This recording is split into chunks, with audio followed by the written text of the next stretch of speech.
ஏண்டா கருத்துலாத நாயே, ஏழை பழங்கன்னா கோழைங்க நினைச்சிட்டியாக்கோ. நம்ம கிட்ட வேலை செய்யறவங்களுக்கு இருக்கிறதுக்கு இடமும் படுக்கிறதுக்கு பாயும் நாம தாண்டா கொடுக்குறோம். அதுல நீயே படுத்துட்டீங்கன்னா என்ற அர்த்தம்? யாராங்க ஆத்தா கழுத்துல இருக்க மஞ்சள் கைதை எடுத்துட்டு வாடா. நாட்டாம தீர்ப்ப மாத்தி சொல்லு. என்னைய பாக்குற? என்ற பையனுக்கு பொண்ணு கொடுக்கறதுக்கு பெரிய பெரிய மிட்டா மிராசு பணக்கார ராஜபாம் எல்லாம் வரிசையில் நிக்கிறாயா.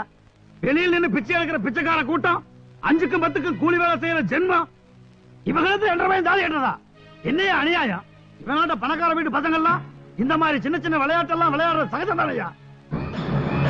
நாட்டாம 7 ஊரை கட்டியாண்ட பரம்பரையாக்கும் என்ற பரம்பரை உன்ற தங்கச்சியை நீயே நான் கொடுத்துருக்க. கொத்தடிமையா வேலை செஞ்சவள பொண்ணு மண்டபத்தில் குத்த வைக்க நான் ஒண்ணு கோமாளி இல்ல. தீர்ப்ப மாறி சொல்லியா? ఏరా నీతి లేని కుక్క, మన కింద పనిచేసే వాళ్ళకి తిండి బట్ట ఇచ్చి అండగా నిలబడి ఆశ్రయం ఇవ్వడం యజమానిగా మన ధర్మం. అలాంటిది నిన్నే నమ్ముకుని నీ పంచన పడున్న వాళ్ళ పడకనే పంచుకున్నావంటే మృగానికి నీకు తేడా లేదు. అయ్యా, గుళ్ళోకి వెళ్ళి అమ్మవారి పసుపు తాడు పట్రా. అట్టగలయ్యా. ఇదిగో అమ్మాయి, ఇలా రా.